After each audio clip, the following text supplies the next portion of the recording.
मुख्यमंत्री जी, आपने रोग हटाने की बात की, लेकिन कभी कभी ऐसा लगता है आप रोग ही हटाने की बात कर रहे हैं, क्योंकि जो बुलडोज़र चला है, आज नागपुर में चला है, यहाँ पर भी कोर्ट भी कहता है कि ये बुलडोज़र जस्टिस बंद होना चाहिए, लेकिन कोई बंद नहीं कर रहा। आज भी नागपुर में चला है, तो ये जब बुलडोज़र जस्टिस जब मना किया है फिर भी चल रहा है। देखो, जो न्याय मानते होंगे उनके लिए न्याय होता है। जो स्वयं न्याय को, कानून को अपने हाथों में लेते हैं, तो बहुत बार कानून के दायरे में रह करके उनको सबक भी सिखाया जाता है। जो जैसे समझेगा उसको उसी भाषा में समझाना चाहिए। आप मुझे बताइए, कोई हिंसक बनकर के प्रहार करने के लिए आ जाए हमारे सामने और हम उसके सामने गिड़गिड़ाएं? ये नहीं। अगर वो हिंसक बन के आया तो उसको पहले उसकी हिंसा का प्रतिकार तो वहाँ पे करना पड़ेगा ना। आप कानून के दायरे की बात कर रहे हैं, फिर आपने कहा कि संभल पे आ रही हूं मैं, आपने कहा कि संभल में 65 कुछ तीर्थ स्थल हैं, 64 और 18 की पहचान हो गई है। योगी जी, अब बढ़ के 54 तक पहुंच गई है। आप कितनी जगह खोदेंगे, कितने मस्जिद? जितने भी होंगे सब ढूंढेंगे,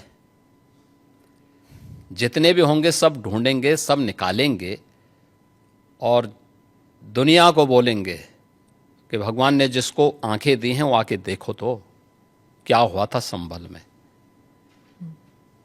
देखिए, संभल एक सच्चाई है,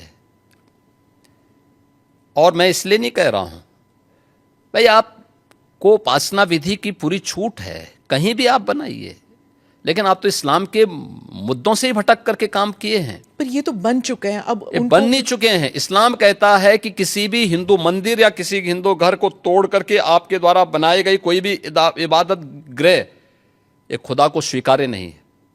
क्यों आपने बनाई? आप तो इस्लाम के विरुद्ध आचरण कर रहे हैं। पर आप तो कानून के दायरे में रहकर कानून के दायरे में रह के सब काम कर रहे हैं। अगर कानून के दायरे में रह रहे हैं तो फिर आप मथुरा की बात क्यों उठा रहे हैं? मथुरा की बात क्यों नहीं उठानी? मथुरा श्री कृष्ण की जन्मभूमि नहीं है क्या? पर वो तो अब कोर्ट में है ना। कोई कोर्ट का ही आदेश पालन कर रहे हैं ना, तो अब तक तो वहां बहुत कुछ हो गया होता। तो अयोध्या, काशी, और फिर मथुरा भी, और कितने और? आप मुझे बताइए, सनातन हिंदू धर्म के जो महत्वपूर्ण स्थल हैं उन सभी स्थलों को हमारी विरासत के प्रतीक हैं। देखिए, डॉक्टर राम मनोहर लोहिया के नाम पे राजनीति बहुत सारे लोग करते होंगे। संभल में 65 निकाल रहे हैं आप, तो फिर 65 नहीं, वहां 68 सभी तीर्थों को हम निकाल रहे हैं। 54 से अधिक निकल चुके हैं और बाकी सभी को ढूंढ रहे हैं। शास्त्रीय प्रमाण उसके मौजूद हैं, उनको दिखा रहे हैं कहाँ कहाँ हैं। जिसने भी कब्जे किए होंगे उनको एक एक करके सबको निकालेंगे। कितने मस्जिद फिर निकलेंगे? मस्जिद, देखिए, सवाल मस्जिद का नहीं है। जितने अतिक्रमण होंगे वो अतिक्रमण हटेंगे। जो जैसे समझेगा उसको उसी भाषा में समझाना चाहिए। आप मुझे बताइए, कोई हिंसक बनकर के प्रहार करने के लिए आ जाए हमारे सामने और हम उसके सामने गिड़गिड़ाएं?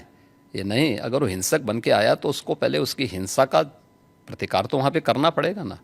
आप कानून के दायरे की बात कर रहे हैं, फिर आपने कहा कि संभल पे आ रही हूं मैं, आपने कहा कि संभल में 65 कुछ तीर्थ स्थल हैं, 64 और 18 की पहचान हो गई है। योगी जी, अब बढ़ के 54 तक पहुंच गई है। आप कितनी जगह खोदेंगे, कितने मस्जिद? जितने भी होंगे सब ढूंढेंगे, जितने भी होंगे सब ढूंढेंगे, सब निकालेंगे और दुनिया को बोलेंगे कि भगवान ने जिसको आंखें दी हैं वो आके देखो तो क्या हुआ था संभल में। अगर आप ये वीडियो YouTube पर देख रहे हैं तो हमारे चैनल को सब्सक्राइब कर बेल आइकन दबाएं, और Facebook पर देख रहे हैं तो हमारे पेज को लाइक करें। 8 मिलियन प्लस सब्सक्राइबर, आपके इस भरोसे के लिए बहुत धन्यवाद।